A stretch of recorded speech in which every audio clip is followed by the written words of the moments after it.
আসসালামু আলাইকুম viewers, kitchen by আজমাইন্স মম থেকে আপনাদের সবাইকে স্বাগত। আজ আমি আপনাদের জন্য নিয়ে এসেছি ঘরোয়া কিন্তু ভীষণ সুস্বাদু একটি রেসিপি, বাঁধাকপি দিয়ে গরুর মাংসের ঝোল। যারা আগে কখনো এই কম্বিনেশনটা ট্রাই করেননি তারা একবার করেই দেখুন, বিশ্বাস করুন স্বাদে আপনিও অবাক হবেন। এই রেসিপিটি প্রথম থেকে শেষ পর্যন্ত ধীরে ধীরে ধাপে ধাপে আপনাদেরকে দেখানো হবে, সুতরাং আপনাদের কাছে খুবই সহজ মনে হবে। চলুন শুরু করা যাক কিচেন বাই আজমাইন্স মম থেকে আজকে বাঁধাকপি দিয়ে গরুর মাংসের ঝোল। প্রথমেই একটি প্যানে নিয়ে নিচ্ছি 1 কাপ পরিমাণ তেল। মিডিয়াম আঁচে চুলায় আঁচ রেখে দিয়ে দিচ্ছি 1 কাপ পরিমাণ পেঁয়াজের কুচি।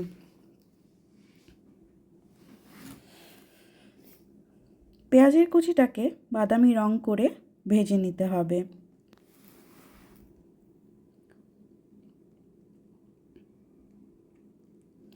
পেঁয়াজের কুচিটা বাদামি রং করে ভাজা হয়ে গেলে এরপর একে একে মশলার উপকরণগুলো যোগ করতে হবে। প্রথমেই দিয়ে দিচ্ছি আদা বাটা 2 টেবিল চামচ এবং রসুন বাটা 1.5 টেবিল চামচ পরিমাণ।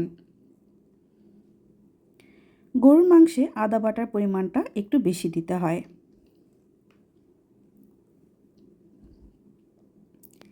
এখন এই আদা বাটাটা আমি খুব ভালো করে ভেজে নেব যাতে কোনো গন্ধ না থাকে।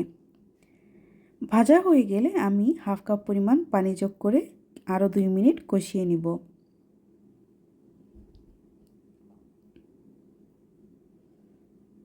এরপর দিয়ে দিচ্ছি স্বাদ মতো লবণ। লবণটা একমাত্রই আপনার নিজের পছন্দ মতো ব্যবহার করতে পারবেন। এখন দিয়ে দিচ্ছি হলুদের গুঁড়ো 2 টেবিল চামচ পরিমাণ। এরপর দিচ্ছি মরিচের গুঁড়ো 2 টেবিল চামচ পরিমাণ।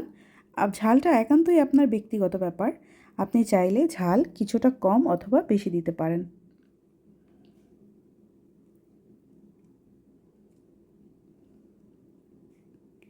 এখন মশলাটাকে ভালো করে 2 মিনিট মৃদু আঁচে কষিয়ে নিতে হবে। মশলাটা কষানো হয়ে গেলে দিয়ে দিচ্ছি 1 চামচ পরিমাণ ধনিয়া গুঁড়ো এবং 1 চামচ পরিমাণ জিরের গুঁড়ো। মশলাটাকে ভালো করে নেড়ে আরও 2 মিনিট মৃদু আঁচে কষিয়ে নিতে হবে। দিয়ে দিচ্ছি 1/2 কাপ পরিমাণ পানি যাতে মশলাটা ভালো মতো কষানো হয়।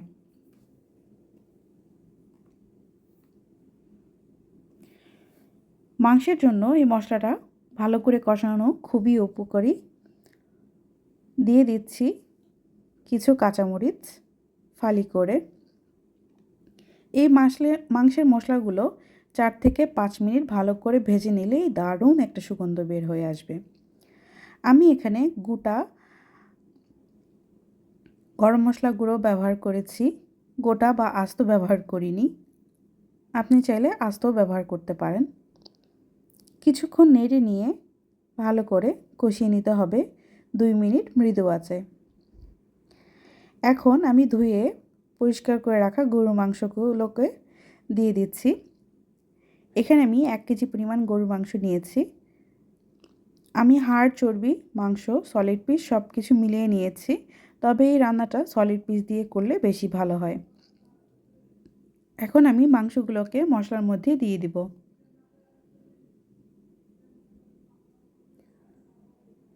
ভালো করে নেড়ে মশলার সাথে মাংসগুলোকে মাখিয়ে নিতে হবে এবং জালটা মৃদু আঁচে রাখতে হবে।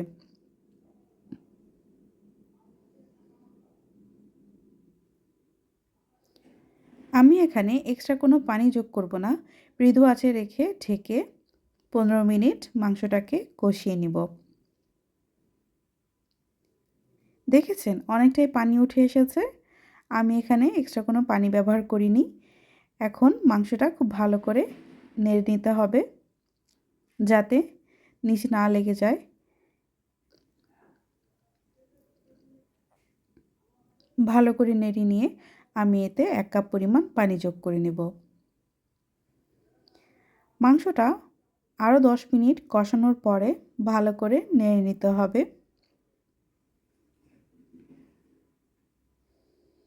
এখন আমি কেটে পরিষ্কার করে রাখা বাঁধাকপিগুলো মাংসতে দিয়ে দিব।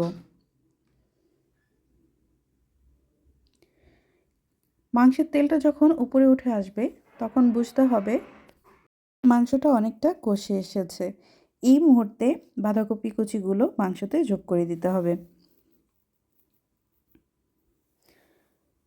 আমি একে একে বাঁধাকপিগুলো মাংসতে দিয়ে দিচ্ছি। বাঁধাকপিগুলো পাতলা করে কেটে তারপর মাংসতে যোগ করতে হবে।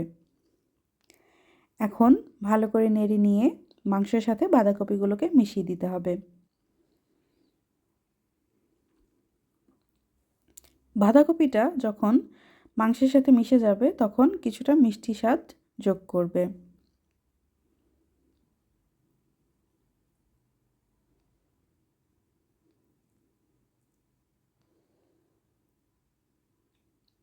আমি এখানে এক্সট্রা কোনো পানি যোগ করব না। ঢেকে কিছুক্ষণ রান্না করলে পানি উঠে আসবে বাঁধাকপি থেকে। 15 মিনিট রান্না করার পরে মাংসটা অলমোস্ট এরকম পানি উঠে আসবে আর বাঁধাকপিটা অনেকটাই সিদ্ধ হয়ে যাবে। এখন আমি দিয়ে দিচ্ছি আস্ত কাঁচামরিচ। এটা কিছুটা ফ্লেভার অ্যাড করবে। আরও 10 মিনিট মাংসটাকে মৃদু আঁচে রান্না করে নিয়ে অনেকটাই এরকম হয়ে আসবে। মাংসটা অলমোস্ট হয়ে এসেছে।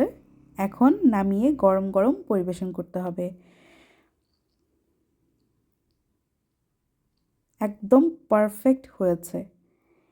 এই বাঁধাকপিটা ভাত, পোলাও অথবা কোনো কিছুর সাথে খুবই পারফেক্ট। আশা করি অবশ্যই রেসিপিটি বাসায় ট্রাই করবেন এবং আমার চ্যানেলটি সাবস্ক্রাইব করবেন। আল্লাহ হাফেজ।